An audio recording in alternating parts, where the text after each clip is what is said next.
Nama saya Muhammad Zaki Ain Rafiq dari Sekolah Min 1 Rejang Lebong. Saya akan membawakan cerita Batu Menangis. Di zaman dahulu kala, hiduplah seorang putri yang cantik jelita. Putri itu bernama Putri Sedepa. Konon katanya, Putri Sedepa memiliki rambut yang sangat panjang, bahkan menutupi mata kakinya. Putri Sedepa pun memiliki kesaktian untuk pergi dimanapun hanya dengan satu kali langkah. Putri Sedepa memiliki kebiasaan, yaitu dia sangat senang jika bermain air. Sampai pada suatu hari, Putri Sedepa sedang asyik melamun memandang langit. Tiba-tiba terlintas di pikirannya, sepertinya seru jika aku bisa pergi ke kayangan. Lalu dia berdoa, "Ya Tuhanku, biarkanlah aku pergi ke kayangan." Lalu penjaga kayangan pun mengizinkannya. Karena Putri Sedepa memiliki kesaktian bisa pergi kemanapun hanya dengan satu kali langkah, Putri Sedepa pun melangkahkan kakinya satu kali. Tiba-tiba dia telah sampai di kayangan. Dia terpesona melihat seluruh isi kayangan. Lalu langkahnya terhenti ketika dia melihat sebuah telaga yang begitu jernih. Dia pun tidak bisa menghentikan kebiasaannya, yaitu bermain air. Putri Sedepa ketika sudah bermain air, dia pasti lupa waktu. Sampai akhirnya dia pun ditegur oleh penghuni kayangan. "Putri Sedepa, sebaiknya kau pulang ke bumi karena ini sudah senja." Putri mau pulang, tapi ke bumi, tapi ada syarat. Aku boleh kembali ke sini besok. Hal itu pun dibolehkan oleh penghuni kayangan. Putri Sedepa turun ke bumi dengan rasa yang riang gembira. Tidak terasa, Putri Sedepa telah bolak-balik ke bumi dan kayangan selama seminggu.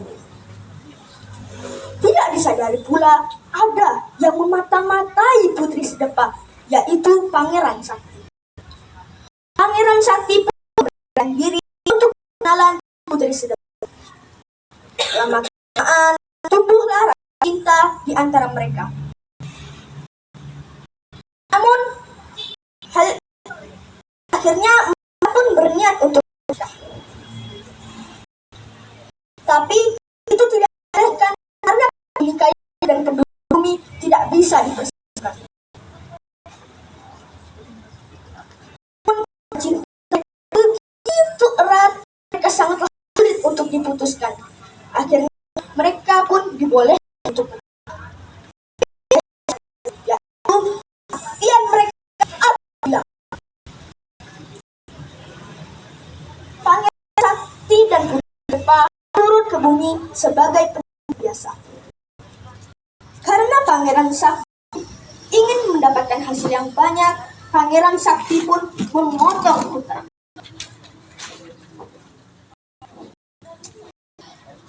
Sebelum Pangeran Sakti ke ladang, Pangeran Sakti berpesan kepada Putri Sedepa, "Wahai Putri Sedepa, kelak ketika aku sudah di ladang, antarkan bekal makanan." Putri Sedepa pun mengiyakan hal itu. Sudah jam makan siang, Putri Sedepa beranjak pergi ke ladang.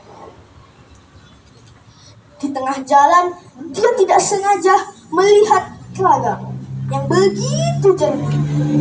Wah, indah sekali telaga ini. Dia pun tidak bisa menghentikan kebiasaannya, yaitu bermain air.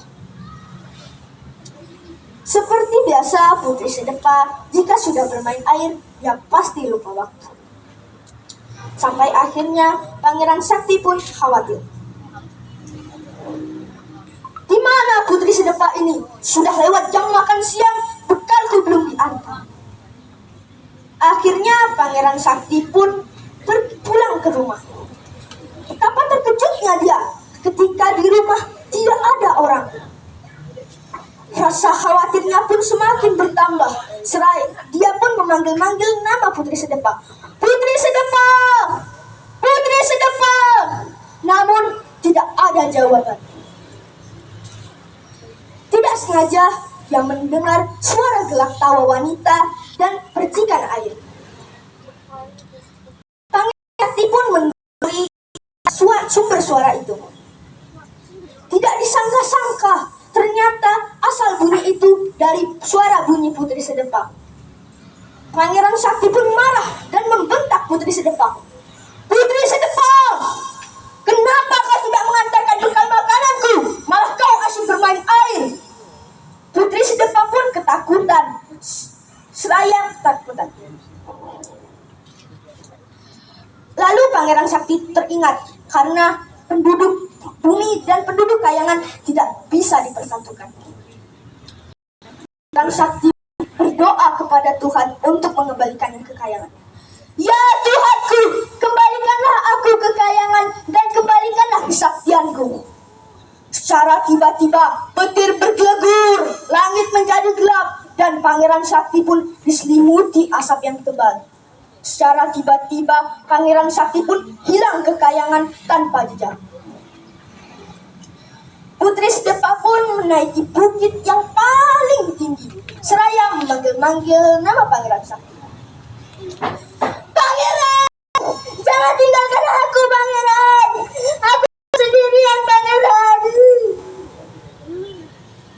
Lalu lama-kelamaan bekas tempat duduk Putri Sedepa pun menjadi batu, yang sekarang kita kenal sebagai batu menangis. Itulah cerita dari saya Apa hikmah yang bisa kita ambil dari cerita tersebut? Hikmahnya adalah kita tidak boleh lupa dengan kewajiban kita, dan kita tidak boleh melanggar kepercayaan yang telah diberikan kepada kita. Wassalamualaikum warahmatullahi wabarakatuh.